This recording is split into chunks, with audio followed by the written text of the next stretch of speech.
ചെമ്പനീർ പൂവിൻ്റെ നാളത്തെ എപ്പിസോഡിൻ്റെ വിശേഷങ്ങളിലോട്ട് എല്ലാവർക്കും സ്വാഗതം. അപ്പോൾ സത്യങ്ങൾ മനസ്സിലാക്കിയ ചന്ദ്ര രേവതിയുടെ വീട്ടിൽ വന്ന് കലിതുള്ളി തുള്ളുവാണേ. ചന്ദ്ര പറയുന്നുണ്ട്, നീ ഇനി എന്നെ അമ്മ എന്ന് വിളിച്ചു പോകരുത്. അമ്മ എന്ന് വിളിച്ചാൽ നിന്റെ മുഖത്തിട്ട് ഞാനിട്ട് ഇടിക്കും. അതുപോലെ തന്നെ നീ ഇനി മേല എൻ്റെ വീടിൻ്റെ വാതുക്കൽ പോലും വന്നു പോകരുത്. നിങ്ങളുടെ മോളെ നിങ്ങൾ ഇവിടെ തന്നെ നിർത്തിക്കോ. ഇങ്ങനെ കട്ട് തിന്നതിലും ഭേദം നിങ്ങൾക്ക് ചത്തൂടെ എന്നൊക്കെ ചന്ദ്ര ചോദിച്ചു വളരെയധികം അപമാനിക്കുന്നുണ്ട് രേവതിയെയും അമ്മയും ഒക്കെ. ഇങ്ങനെയൊന്നും പറയല്ലേ, ഞാൻ നിങ്ങളുടെ കാല് പിടിച്ച് മാപ്പ് അപേക്ഷിക്കാം എന്നൊക്കെ രേവതിയുടെ അമ്മ പറയുമ്പോഴേക്കും ചന്ദ്ര പറയുന്നുണ്ട്, നിങ്ങളുടെ മാപ്പ് ആർക്ക് വേണം? ഇവനെയൊക്കെ എന്താ ചെയ്യേണ്ടതെന്ന് അറിയുമെന്ന് ചോദിച്ചിട്ട് ശരത്തിൻ്റെ കോളറിൽ പിടിച്ച് വീടിൻ്റെ പുറത്തോട്ട് വലിച്ചുകൊണ്ടും പോവാണ്. ഇവന് ഞാൻ ജയിലിലടക്കും, പോലീസിൽ ഇപ്പം തന്നെ ഞാൻ പിടിച്ചു കൊടുക്കും എന്ന് പറഞ്ഞിട്ട് ചന്ദ്ര വലിച്ചുകൊണ്ടും പോവാണ് നമ്മുടെ ശരത്തിനെ. രേവതിയും ദേവും അമ്മയും ഒക്കെ ഭയങ്കര അധികം കരയുന്നുണ്ട്, ചന്ദ്രയോട് അപേക്ഷിക്കുന്നുണ്ട്. അയ്യോ, അവനെ പോലീസിൽ പിടിച്ചേൽപ്പിക്കല്ലേ, അവൻ പഠിക്കുന്ന പയ്യനാണ്, അവൻ്റെ ഭാവി കളയല്ലേ അമ്മയെന്ന് പറഞ്ഞ് രേവതി അപേക്ഷിക്കുന്നതൊന്നും ചന്ദ്ര കേൾക്കുന്നില്ലേ. ചന്ദ്ര ഇങ്ങനെ വലിച്ചുകൊണ്ടും പോകണം ഭയങ്കര ക്രൂരമായിട്ട് തന്നെ. രേവതി കൊണ്ടുപോവല്ലേ അമ്മയെന്ന് പറഞ്ഞ് ചന്ദ്രയുടെ കൈ പിടിക്കുമ്പോഴേക്കും ചന്ദ്ര, നീ എന്തിനാടി എൻ്റെ കൈ കയറി പിടിക്കുന്നതെന്ന് പറഞ്ഞ് രേവതിയെ തള്ളിയേക്കിടുന്നുണ്ട്. എന്നിട്ട് ശരത്തിനെ വലിച്ചുകൊണ്ടും പോകാൻ നേരം രേവതിയും ദേവും വീണ്ടും ഓടിച്ചെന്ന് ശരത്തിനെ വട്ടം പിടിച്ചിരുന്ന് കരയുവാണേ. അമ്മയെ കൊണ്ടുപോവല്ലേ, അമ്മയെ പ്ലീസ് അമ്മയെ കൊണ്ടുപോവല്ലേ, അവൻ്റെ ഭാവി തുലക്കല്ലേ എന്ന് പറഞ്ഞ് കരഞ്ഞ് അപേക്ഷിച്ചിട്ടൊന്നും ചന്ദ്ര കേൾക്കുന്നില്ല. ചന്ദ്ര എന്നിട്ടും വലിച്ചുകൊണ്ടും പോവാണ്. ഇവരുടെ ബഹളം കേട്ടിട്ട് നാട്ടുകാരൊക്കെ ഓടിക്കൂടുന്നുണ്ട്. എന്നിട്ട് ചന്ദ്ര അടുത്ത് പറയും, അവൻ്റെ ദേഹത്തുനിന്ന് കൈയെടുക്ക്, നിങ്ങൾ എന്തായി കാണിക്കുന്നത്, അവനെ വിട്ടേന്നൊക്കെ പറഞ്ഞിട്ട് നാട്ടുകാരിടപെട്ട് ചന്ദ്രയുടെ കൈ പിടിപ്പിക്കുവാണേ. എന്നിട്ട് എന്താ പ്രശ്നം എന്നൊക്കെ ചോദിക്കുമ്പോഴേക്കും ചന്ദ്ര അവരോടൊക്കെ ആയിട്ട് പറയുന്നുണ്ട്, നിങ്ങളുടെ മരുമോളുടെ വീട്ടിൽ നിന്ന് ആരെങ്കിലും നിങ്ങളുടെ പണം മോഷ്ടിച്ചാൽ നിങ്ങൾ നോക്കിയിരിക്കുമെന്നൊക്കെ പറയുമ്പോഴേക്കും അവർ പറയുന്നുണ്ട്, അതൊക്കെ ശരിയാണ്, പക്ഷേ ഈ പരിസരത്ത് ഇങ്ങനത്തെ ഏർപ്പാടൊന്നും നടക്കത്തില്ല. എന്തൊരു ബഹളമായത്, മര്യാദക്ക് അവൻ്റെ ദേഹത്തുനിന്ന് കൈയെടുത്തിട്ട് നിങ്ങൾ പോവാൻ നോക്കുമെന്ന് പറയുമ്പോഴേക്കും ചന്ദ്ര നമ്മുടെ രേവതിയുടെ അമ്മയുടെ മുഖത്ത് നോക്കിയിട്ട് പറയുന്നുണ്ട്, മൂത്തവളുടെ കല്യാണം അനിയനെ വിട്ട് ബൈക്ക് മോഷ്ടിച്ചിട്ടാണ് നടത്തിയത്, അതുപോലെ തന്നെ ഇളയവളുടെ കല്യാണത്തിനുള്ളത് സമ്പാദിക്കാൻ നോക്കുമായിരിക്കും അല്ലേ. എടാ, നിന്നോടായിട്ട് ഞാൻ പറയുക, നീ നോക്കിക്കോ, ഞാനിവിടെ നിന്ന് നേരെ പോകുന്നത് പോലീസ് സ്റ്റേഷനിലോട്ടാ, അവർ വന്ന് നിന്നെ പൊക്കിക്കൊണ്ട് പോയിക്കോളും, ഇനി നീ അഴി എണ്ണാൻ പോവുക, ഈ ചന്ദ്രയാ പറയുന്നതെന്നൊക്കെ പറഞ്ഞ് ചന്ദ്ര അവിടെ നിന്നും ദേഷ്യത്തിൽ ഇറങ്ങുവാണ്. അപ്പോൾ രേവതിയുടെ അമ്മ ശരത്തിനോട് കരഞ്ഞോണ്ട് ചോദിക്കുന്നുണ്ട്, നിനക്കിപ്പോൾ സമാധാനമായില്ലേ, നീ കാരണം ഞങ്ങൾ എത്ര നാളിങ്ങനെ അപമാനപ്പെടണോ എടാ, ജീവനോടെ ഞങ്ങളെ കൊല്ലുവാണല്ലോ നീ എന്നൊക്കെ പറഞ്ഞ് കരയുവാണ്. സച്ചി ഇതൊന്നും അറിയാതെ തിരുപ്പതിയിൽ നിന്ന് തിരിച്ച് വീട്ടിലോട്ട് വന്നുകൊണ്ടിരിക്കുവാണേ. അപ്പോൾ ഫോണില്ലാത്തതുകൊണ്ട് രേവതിയെ വിളിച്ച് വിശേഷങ്ങളൊന്നും അറിയാൻ പറ്റുന്നില്ലല്ലോ. രേവതിയുടെ വീട്ടിലാണെങ്കിലോ 3 പേരും 3 സൈഡിലിരുന്ന് ഇങ്ങനെ കരയുവാണ്. അപ്പോൾ ദേവ് വന്ന് പറയുന്നുണ്ട്, അമ്മേ രാവിലെ മുതൽ അമ്മ ഒന്നും കഴിച്ചിട്ടില്ലല്ലോ, വന്ന് എന്തെങ്കിലും കഴിക്കുക, അമ്മയുടെ ആരോഗ്യം നോക്കുമെന്ന് പറയുമ്പോഴേക്കും അമ്മ പറയുന്നുണ്ട്, ഞാൻ എന്ത് കഴിക്കാനാടി, ഞാൻ ഭക്ഷണം കഴിക്കാതെ ഇങ്ങനെ ചത്തുപോണെങ്കിൽ ചത്തുപോട്ടെ, എങ്ങനെ കഴിക്കാൻ പറ്റും എനിക്ക്. നിങ്ങളുടെ അച്ഛൻ കാശും പണവും ഒന്നും സമ്പാദിച്ചില്ല, പക്ഷേ അത്യാവശ്യം നല്ല പേരുണ്ടായിരുന്നു ഞങ്ങൾക്ക്, ഇവനായിട്ട് അതും നശിപ്പിച്ചു. ഇവളുടെ അമ്മ പറഞ്ഞു പോയത് കേട്ടില്ലേ നീ, എങ്ങനെ എൻ്റെ തൊണ്ടയിൽ നിന്നും ഭക്ഷണം ഇറങ്ങും, ഞാൻ എങ്ങനെ കഴിക്കാനാ, ഞാൻ ചത്തുപോട്ടെ, ഇവൻ കാരണം ഇവളുടെ ഭാവിയും കൂടിയല്ലേ ഇപ്പോൾ പോയിരിക്കുന്നത്, അവളോട് ഇനി വീട്ടിലോട്ട് കയറി പോകരുതെന്നാ പറഞ്ഞിരിക്കുന്നതെന്നൊക്കെ പറഞ്ഞ് ലക്ഷ്മി ഭയങ്കരമായിട്ടിരുന്ന് കരയുവാണേ. അമ്മേ, ഞാൻ അവരോട് പോയി സംസാരിക്കാമെന്ന് ശരത്ത് പറയുമ്പോഴേക്കും രേവതിക്ക് ദേഷ്യം വന്ന് ശരത്തിൻ്റെ അടുത്തോട്ട് പോകുന്നുണ്ടേ.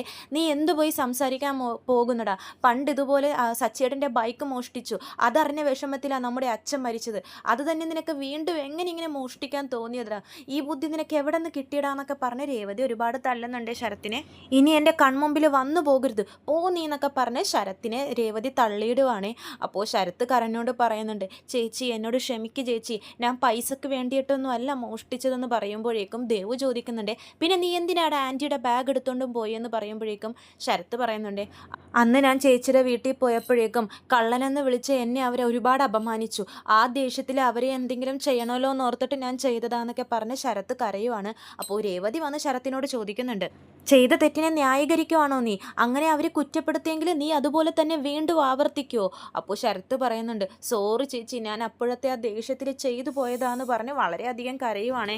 ഞാൻ വേറെ ആരുടെയും ഇന്നേ വരെ മോഷ്ടിച്ചിട്ടില്ല ചേച്ചി, സത്യം എന്നൊക്കെ പറഞ്ഞ് രേവതിയുടെ തലയിൽ സത്തിടുമ്പോഴേക്കും രേവതി കൈ തട്ടി മാറ്റുന്നുണ്ട്. നീ എന്തായാലും ചെയ്ത തെറ്റിനെ ന്യായീകരിച്ചിട്ട് ഒരു കാര്യവുമില്ല, ചെയ്തത് തെറ്റ് തന്നെയാണ്, അവരെങ്ങനത്തെ സ്ത്രീയാണെന്ന് നിനക്ക് നല്ലതുപോലെ അറിയാം, എന്നിട്ട് നിനക്ക് എങ്ങനെ ധൈര്യം വന്നിട്ട് അവരുടെ അടുത്തുനിന്ന് പോയി ആ ബാഗ് മോഷ്ടിക്കാൻ എന്നൊക്കെ പറഞ്ഞിട്ട് രേവതി വീണ്ടും വീണ്ടും ചീത്ത പറയുവാണേ. എല്ലാം ആ ആൻ്റണി കൂടെ ഉണ്ടെന്നുള്ളൊരു ധൈര്യത്തിൻ്റെ പുറത്ത് ചെയ്തതായിരിക്കും, അയാൾ പറഞ്ഞിട്ടായിരിക്കും അല്ലേ നീ ഇങ്ങനെയൊക്കെ ചെയ്തതെന്ന് പറയുമ്പോഴേക്കും ശരത്ത് പറയുന്നുണ്ട്, അതെ ഇത് ആൻ്റണി ചേട്ടൻ്റെ ഐഡിയ ആയിരുന്നു എന്ന് പറഞ്ഞ് ശരത്ത് കരയുമ്പോഴേക്കും രേവതി പറയുന്നുണ്ട്, ഇതുകൊണ്ടാണ് നിന്നോട് ഞാൻ പണ്ട് തൊട്ടേ ആൻ്റണിയായിട്ടുള്ള കൂട്ട് വിട് എന്ന് പറഞ്ഞത്, പക്ഷെ നീ കേട്ടില്ല, പിന്നെയും അയാളാ നല്ലതെന്ന് പറഞ്ഞ് അയാളുടെ കൂടെ തന്നെ നടക്കുമായിരുന്നു. എന്നിട്ടിപ്പോൾ എന്തായെന്ന് നീ തന്നെ അനുഭവിച്ച് കണ്ടില്ലേ എന്നൊക്കെ രേവതി ചോദിക്കുന്നുണ്ട്. അപ്പോൾ ദേവ് പറയുന്നുണ്ട്, ഇപ്പോഴേ ഈ ശരത്ത് ആൻ്റണിയുടെ കൂടെ ഇല്ലല്ലോ, അതിൻ്റെ ദേഷ്യത്തിലായിരിക്കും ആ ആൻ്റണി ഈ വീഡിയോ ഇപ്പോൾ പുറത്ത് വിട്ടതെന്നൊക്കെ പറയുമ്പോഴേക്കും ശരത്ത് പറയുന്നുണ്ട്, ഇല്ല ദേവു, ഇത് ആൻ്റണി ചേട്ടൻ്റെ ഫോണിൽ ഉണ്ടായിരുന്ന വീഡിയോ അല്ല. അപ്പോൾ ദേവു ചോദിക്കും, പിന്നെ ഇത് സച്ചേട്ടൻ്റെ ഫോണിലുണ്ടായിരുന്ന വീഡിയോ ആയിരുന്നു എന്നൊക്കെ ശരത്ത് പറയുമ്പോഴേക്കും രേവതിയും ദേവും അമ്മയൊക്കെ ഇങ്ങനെ ഞെട്ടി നിൽക്കുവാണ്. രേവതി ചോദിക്കുന്നുണ്ട്, നീ എന്താണ് ഈ പറയുന്നത്, സച്ചേട്ടൻ്റെ ഫോണിലുണ്ടായിരുന്ന വീഡിയോ? അപ്പോൾ ശരത്ത് പറയുന്നുണ്ട്, സച്ചിയേട്ടൻ ഇതൊക്കെ നേരത്തെ അറിയാം ചേച്ചി. ആൻറ്റിയുടെ പണം ഞാൻ മോഷ്ടിച്ചത് സച്ചിയേട്ടൻ അറിഞ്ഞായിരുന്നു. ആ ദേഷ്യത്തിൻ്റെ പുറത്താ പണ്ടെൻ്റെ കൈ സച്ചിയേട്ടൻ തല്ലി ഒടിച്ചെന്നൊക്കെ ശരത്ത് പറയുന്നുണ്ട്. അപ്പോൾ രേവതി അത് ഭയങ്കര ഷോക്കായിട്ട് ഇങ്ങനെ കേട്ട് നിൽക്കുവാണ്. എന്തൊക്കെയാണ് നീ പറയുന്നതെന്ന് ദേവു ചോദിക്കുമ്പോഴേക്കും ശരത്ത് നടന്ന സംഭവങ്ങളൊക്കെ പറയുവാണേ. സച്ചി പണ്ട് രേവതിയോട് ഈ വിവരങ്ങളൊന്നും പറയരുത്, രേവതി ഇതറിഞ്ഞാൽ തകർന്നു പോകും എന്നൊക്കെ സച്ചി പറഞ്ഞത് കേട്ടിട്ട് രേവതിക്ക് കണ്ണ് നിറയുവാണേ. കാരണം സച്ചിയുടെ സ്നേഹം രേവതി അവിടെ തിരിച്ചറിയുവാണ്. കാരണം ശരത്തിൻ്റെയും ദേവുടെയും മേലിൽ രേവതിക്ക് ഒരുപാട് പ്രതീക്ഷകളും സ്വപ്നങ്ങളൊക്കെ ഉണ്ടല്ലോ. അപ്പോൾ ശരത്ത് പണം മോഷ്ടിച്ച വിവരം രേവതി അറിഞ്ഞാൽ തകർന്നു പോകും എന്നോർത്തിട്ടാണ് രേവതി ചേച്ചിയോട് ഒന്നും പറയാത്തതെന്നൊക്കെ ശരത്ത് പറയുന്നുണ്ട്. അതുമാത്രമല്ല, അന്ന് മോഷ്ടിച്ച കാശ് സച്ചേട്ടനെ തിരിച്ചേൽപ്പിച്ച കാര്യവും ശരത്ത് പറയുന്നുണ്ട്. രേവതിയുടെ അമ്മ അപ്പോൾ എൻ്റെ ദൈവമേന്ന് വിളിച്ച് കരയുവാണേ. അന്ന് നിൻ്റെ കൈ ഒടിച്ചതിന് ഞാൻ സച്ചിയെ ഒരുപാട് ശപിച്ചായിരുന്നു, പ്രാഗിയായിരുന്നു. പക്ഷേ അദ്ദേഹം എത്ര നല്ല മനുഷ്യനാണെന്ന് ഞാൻ ഇപ്പോഴാണ് തിരിച്ചറിയുന്നത്. സച്ചിയുടെ സ്ഥാനത്ത് വേറെ വല്ലവരും ആയിരുന്നെങ്കിൽ നിന്നെ അപ്പോൾ തന്നെ പോലീസിൽ പിടിച്ചേൽപ്പിച്ചാനായിരുന്നു. ഞാൻ എന്ത് വലിയ തെറ്റാ ചെയ്തത് ദൈവമേ എന്നൊക്കെ പറഞ്ഞ് രേവതിയുടെ അമ്മ പൊട്ടിക്കരയുവാണ്. നിന്നെ തല്ലിന്ന് പറഞ്ഞ് ഞാൻ സച്ചിയേട്ടൻ്റെ അടുത്ത് എന്തുമാത്രം തല്ലു പിടിച്ചെന്നറിയോ? അദ്ദേഹത്തെ ഒരുപാട് വഴക്ക് പറഞ്ഞു. എന്നിട്ടും ഇങ്ങനെ ഒരു കാര്യം നടന്നതിനെ പറ്റി സച്ചിയേട്ടൻ എന്നോടൊരു വാക്ക് പോലും പറഞ്ഞിട്ടില്ല. പറഞ്ഞു കഴിഞ്ഞാൽ എനിക്കത് താങ്ങാൻ പറ്റില്ലെന്ന് സച്ചിയേട്ടനെ നല്ലതുപോലെ അറിയാം. എന്നെ അത്രത്തോളം ഇഷ്ടമുള്ളത് കൊണ്ടാണ് സച്ചിയേട്ടൻ എന്നോടൊന്നും പറയാതിരുന്നതെന്നൊക്കെ പറഞ്ഞ് രേവതി കരയുവാണ്. നിനക്ക് എക്സാം എഴുതാൻ പറ്റില്ലെന്ന് പറഞ്ഞപ്പോഴേക്കും സച്ചിയേട്ടൻ എന്ത് വലിയ ഉപകാരമാണ് നിനക്ക് ചെയ്തു തന്നത്. നിനക്ക് വേണ്ടി സച്ചിയേട്ടൻ ഒരു ദിവസം ജയിലിൽ വരെ കിടന്നില്ല എന്നൊക്കെ പറയുമ്പോഴേക്കും രേവതിയുടെ അമ്മ ചോദിക്കുന്നുണ്ട്, ആണോ മോളെ? അമ്മേനോട് പറഞ്ഞില്ലെന്നേ ഉള്ളൂ. ഇവനെ വേണ്ടിയിട്ടാണ് സച്ചിയേട്ടൻ അങ്ങനെയൊക്കെ ചെയ്തത്. അത്രത്തോളം ഇഷ്ടമാണ് സച്ചിയേട്ടൻ ഈ കുടുംബത്തിനെ എന്നൊക്കെ ദേവു പറയുന്നുണ്ട്. അപ്പോൾ നമ്മുടെ രേവതി പറയുന്നുണ്ട്, സച്ചിയേട്ടൻ ഈ കുടുംബത്തിൻ്റെ പേര് ചീത്താവരുതെന്ന് ഓർത്തിട്ടാണ് ഇതുവരെ ആരോടും ഒരു വിഷയവും പറയാതിരുന്നത്. ഫോൺ കാണാനില്ലെന്നറിഞ്ഞപ്പോൾ സച്ചിയേട്ടൻ ഒരുപാട് ടെൻഷൻ അടിച്ചായിരുന്നു. അത് ഫോണിന് വേണ്ടിയല്ല, ആ ഫോണിൽ ഈ വീഡിയോ ഉള്ളത് കാരണമാണെന്ന് എനിക്കിപ്പോഴാണ് മനസ്സിലാവുന്നത്. പക്ഷേ എന്തൊക്കെയായാലും ചെയ്ത തെറ്റ് എപ്പോഴായാലും പുറത്തോട്ട് വരുമല്ലോ. അപ്പോൾ സച്ചിയുടെ ഫോണിൽ നിന്നാണോ ഈ വീഡിയോ പുറത്ത് വന്നതെന്നൊക്കെ രേവതിയുടെ അമ്മ ചോദിക്കുന്നുണ്ട്. അപ്പോൾ ദേവ് പറയുന്നുണ്ട്, വീഡിയോ പുറത്ത് വരുന്നെങ്കിൽ വരട്ടെ എന്നൊക്കെ ഭയങ്കര ധൈര്യത്തിൽ വിളിച്ചു പറഞ്ഞതല്ലേ ഇവൻ, ഇപ്പം കണ്ടില്ലേ എന്തായി എന്നൊക്കെ ദേവ് ചോദിക്കുന്നുണ്ട്.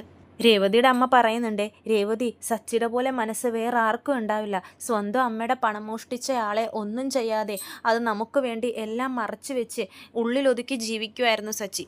ഇവൻ്റെ ഭാവി നശിക്കുമല്ലോ എന്നോർത്തിട്ടാ സച്ചി ഒന്നും ചെയ്യാതിരുന്നത്.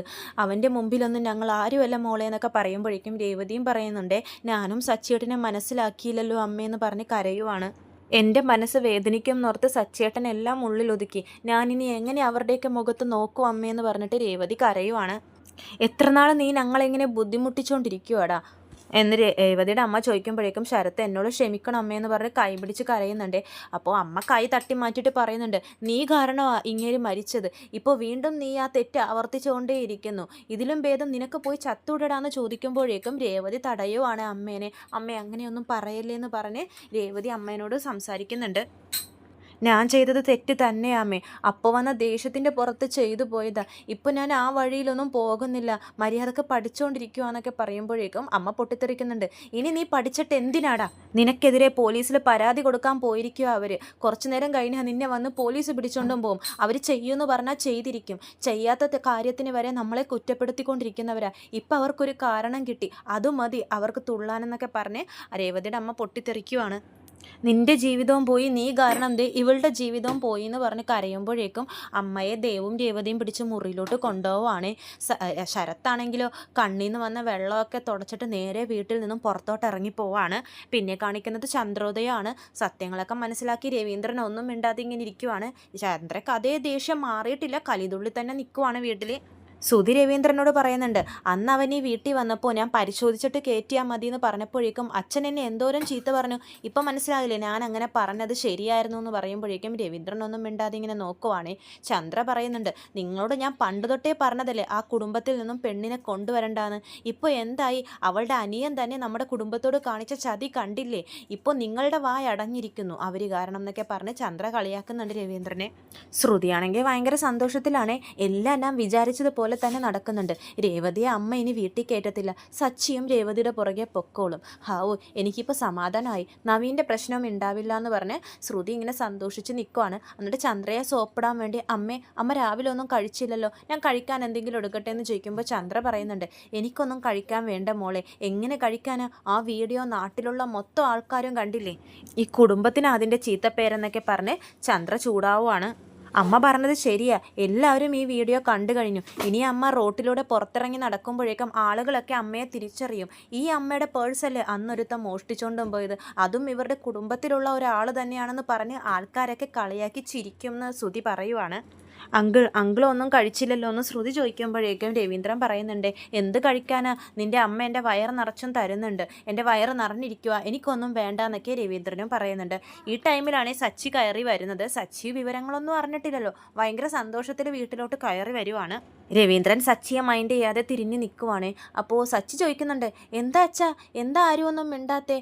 ആർക്കും ഒരു മൈൻഡും ഇല്ലല്ലോ, എന്തു പറ്റി? രേവതി എന്ന് വിളിക്കുമ്പോഴേക്കും രവീന്ദ്രൻ ചോദിക്കുന്നുണ്ട്, അപ്പോൾ നീ വിഷയമൊന്നും അറിഞ്ഞില്ലേ? അപ്പോൾ സച്ചി ചോദിക്കും, എന്ത് വിഷയം? എന്താ അച്ഛാ, എന്ത് പറ്റി? രേവതി പൂ കൊടുക്കാൻ പോയിരിക്കുവാണോ? അവൾക്ക് എന്തെങ്കിലും പറ്റിയോ എന്നൊക്കെ ചോദിക്കുമ്പോഴേക്കും ചന്ദ്ര പറയുന്നുണ്ടേ, അവക്കൊന്നും പറ്റില്ല, അവൾ കാരണം ഞങ്ങൾക്കാ പറ്റിയിരിക്കുന്നതെന്ന് പറയുവാണ്. അപ്പോൾ സച്ചിക്ക് കാര്യങ്ങളൊന്നും മനസ്സിലാവുന്നില്ലേ? നിങ്ങൾ എന്താ ഈ പറയുന്നതെന്ന് പറയുമ്പോഴേക്കും ശ്രുതി ചോദിക്കുന്നുണ്ട്, എടാ നീ എപ്പോഴും ഞാൻ പണം മോഷ്ടിച്ചുകൊണ്ട് ഓടിപ്പോയതിനെ എന്നെ കുറ്റപ്പെടുത്തിക്കൊണ്ടിരിക്കുമായിരുന്നില്ലേ?